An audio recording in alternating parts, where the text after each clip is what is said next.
আজকে খুবই সহজ একটা রেসিপি নিয়ে আসছি। এটা যদি ভাত এবং রুটি, পরোটা যার সাথে বলেন প্রত্যেকটা জিনিসের সাথে কিন্তু অনেক মজা হয়। তো দারুণ মজার এই রেসিপিটা যদি আপনারা শিখতে চান তাহলে আমার এই পুরো ভিডিওটা দেখবেন, একটু স্কিপ করবেন না। এটি খুবই পরিমাণে হেলদি এবং টেস্টি। দারুণ একটা রেসিপি। তো চলুন শুরু করি আমার আজকের রেসিপিটি। আসসালামু আলাইকুম ওয়া রাহমাতুল্লাহি ওয়া বারাকাতুহু। কেমন আছেন সবাই? আশা করি সবাই আল্লাহর মতো অনেক ভালো আছেন। তো আজকে আমি কলমি শাক দিয়ে ডাল দিয়ে রান্না করব। তো অনেকেই অনেকভাবে রান্না করেন কলমি শাক। তো আমি আজকে ডাল দিয়ে রান্না করব। কলমি শাক কিন্তু অনেক, অনেক উপকারী একটা শাক, প্রচুর পরিমাণে ক্যালসিয়াম। তো আজকে আমি এই শাক দিয়ে ডাল দিয়ে রান্না করার এখানে আমি দেখুন ছোট্ট একটা বোম্বাই মরিচ নিয়ে নিয়েছি। এটা প্রচুর পরিমাণে ঘ্রাণ। তো আমি কাঁচামরিচ দিব না। এই মরিচটা ঝালও যেমন ঘ্রাণও তেমন। তাই ছোট্ট একটা দিয়েছি আমি। তো প্রথমেই সবার আগে ডালগুলোকে আমি খুব সুন্দর করে পরিষ্কার করে ধুয়ে নিয়েছি। এরপর আমি ডালগুলোকে নিয়ে নিলাম একটা কড়াইয়ের ভিতরে। তো ডালটাকে আমি হাতে মেখে দেব। এখানে আমি দিয়ে দিলাম পরিমাণ মতো পেঁয়াজ। তো পেঁয়াজ আমি পরেও দিব। তো এজন্য আমি অল্প করেই দিলাম। এরপর আমি এখানে দিয়ে দিলাম একটা রসুন এভাবে ছেঁচে তারপরে আমি দিয়েছি। তারপরে এখানে আমি দিলাম 1/2 চামচ আদা বাটা এবং 1/2 চামচ রসুন বাটা।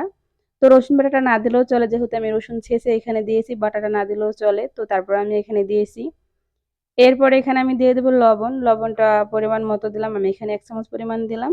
লাগলে আবার পরে যখন তরকারিটা রান্না হয়ে যাবে তখন টেস্ট করে আবার দিব। এখানে আমি দিয়ে দিলাম 1 চামচ হলুদের গুঁড়া আর 1/2 চামচ মরিচের গুঁড়া একটু ঝালের জন্য। আর এখানে দিয়ে দিলাম ভাজা জিরার গুঁড়া 1/2 চামচ, 1/2 চামচ ধনিয়ার গুঁড়া, সামান্য পরিমাণ একটু গোলমরিচের গুঁড়া। এরপর এখানে আমি দিয়ে দেব পরিমাণ মতো তেল। তো তেলটা অবশ্যই বুঝে শুনে দিবেন, কারণ তেল কিন্তু পরেও আবার দিব।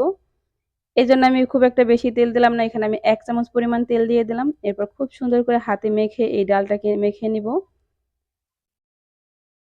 তো দেখুন আমি কিভাবে মাখতেছি। তো আমি যেভাবে রান্না করছি ঠিক এভাবে রান্না করলে কিন্তু আপনারা খুবই তাড়াতাড়ি রান্নাটা হয়েও যায়, আবার খেতেও খুবই পরিমাণ মজা হয়।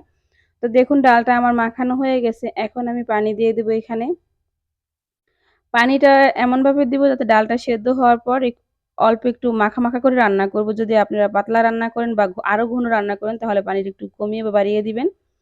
এরপর আমি ঢাকনা দিয়ে চুলার জালটাকে জ্বালিয়ে দিলাম। তো দেখুন আমার ডালটা একদম ফুটে উঠছে। ডালটা যখন প্রায় ৮০% সেদ্ধ হয়ে যাবে এই পর্যায়ে কিন্তু দেখুন আমি দেখাই দিচ্ছি ডালটা একদম ফুটে গেছে। একদম গলে যায়নি, বাস ফুটে গেছে। এই পর্যায়ে আমি সেই শাকগুলো এখানে দিয়ে দিব। শাকগুলোকে আমি এভাবে করে কাটছি। যদি আপনারা চান তাহলে আপনারা আরো ছোট করে কাটতে পারেন। তো আমি এভাবেই, আমার কাছে ভালো লাগছে তাই আমি এভাবে কাটছি। এরপর আমি সবগুলো শাক এখানে দিয়ে দিব। শাকগুলো দিয়ে আমি খুব সুন্দর করে একটু নেড়েচেড়ে মিশিয়ে নেব। তো খুব বেশি শাক দিতে যাবেন না, পরিমাণ মতো দিবেন। যেন ডাল আপনার যতটুকু নিয়েছেন তার পরিমাণ মতো আমি এখানে ১ মুঠ শাক দিয়ে দিয়েছি। খুব সুন্দর করে নেড়েচেড়ে মিশিয়ে নিব। এখন আমি এটাকে ঢাকনা দিয়ে ঢাকা দিয়ে দিব। তো কলমি শাক সেদ্ধ হতে কিন্তু খুব একটা সময় লাগে না। তো এখানে আমি দিয়ে দিলাম সেই যে বোম্বাই মরিচটা আমি যে রাখছিলাম ছোট, সেটাকে ২ টুকরো করে দিলাম।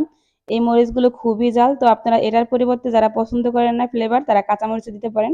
আমার কাছে বোম্বাই মরিচের ঘ্রাণটা অনেক ভালো লাগে, যদিও ঝাল আমি কম খাই। তো শাকটাকে আমার হয়ে গেছে। তো এরপর আমি এটাকে ফোড়ন দিব। এখানে একটা তাওয়া বসিয়ে দিয়েছি। এখানে দিয়ে দিলাম পরিমাণ মতো তেল। তেলটা যেহেতু আমি আগে ১ চামচ তেল ডালে ব্যবহার করছি সেজন্য এখন একটু পরিমাণ মতোই দিলাম। এরপর এখানে দিয়ে দিলাম ২ টা শুকনা মরিচ। শুকনা মরিচ দুটোকে একটু কালার করে ভাজবো। আর একটা তেজপাতাকে আমি এভাবে টুকরো করে দিয়েছি। তেজপাতা এবং মরিচটাকে একটু ভাজার পর এখানে আমি দিয়ে দিলাম 1/2 চামচ জিরা। এই জিরাটা কিন্তু স্কিপই করবেন না। এই জিরাটা দিলে কিন্তু ডালের ভিতরে খুব সুন্দর একটা ঘ্রাণ বের হয়। জিরাটা যখন একটু হয়েছে তখন আমি দিয়ে দিলাম আরো কিছুটা রসুন এবং পেঁয়াজ কুচি। এটাকে খুব সুন্দর করে গোল্ডেন কালার করে ভাজবো। দেখুন আমার ভাজা হয়ে গেছে। এখন আমি এই ফোড়নটাকে ডালের উপরে দিয়ে দেব। এই ফোড়নটা দেওয়ার কারণে কিন্তু ডালটার স্বাদ দ্বিগুণ বেড়ে যায়। খুব সুন্দর করে তেলটাকে কাঁচিয়ে দিয়ে তারপর আমি খুব সুন্দর করে ডালের সাথে এটাকে মিশিয়ে নেব। তো আপনারা অবশ্যই কিন্তু এই ফোড়নটা এই পর্যায়ে দিবেন। এটা দিলে কিন্তু আপনারা বিশ্বাসই করবেন না এত পরিমাণে টেস্ট আর যেই সুন্দর একটা ঘ্রাণ বের হয়। আমি খুব সুন্দর করে নেড়েচেড়ে মিশিয়ে জাস্ট আমি এখন ৩-৪ মিনিট একটু ফুটিয়ে নেব। দেখুন আমার ফুটানো হয়ে গেছে। একদম আমার রান্নাটা রেডি হয়ে গেছে। আমি এরকম মাখা, মাখা করে রান্না করব। আপনারা চাইলে আরেকটু শুকিয়ে নিতে পারেন। এখন আমি চুলার জালটাকে অফ করে দেব। দেখুন ফাইনালি আমার রান্নাটা একদম রেডি। এখন আপনারা এটা যার সাথে খেতে চান, রুটির সাথে বা পরোটা বা ভাত, আমি আপনাদের গ্যারান্টি দিয়ে বলব এটা যে পরিমাণে টেস্ট হয় আপনারা একবার খেলে বারবার খেতে মন চাইবে। তো আমার এই রেসিপিটা আপনাদের কাছে কেমন লাগছে অবশ্যই কিন্তু জানাবেন। তো দেখুন আমি এরকম ঘনত্ব করছি। এখন শুধু ব্যাস পরিবেশন করার অপেক্ষা। তো কেমন লাগলো অবশ্যই কিন্তু কমেন্টস করে জানাবেন। আর ভালো লাগলে অবশ্যই আমার চ্যানেলটিকে সাবস্ক্রাইব করে আমার চ্যানেলের সাথেই থাকবেন। আর একটা লাইক দিবেন। আর এরকম নিত্য নতুন ভিডিও দেখার জন্য কিন্তু নোটিফিকেশন অন করতে একদমই ভুলবেন না।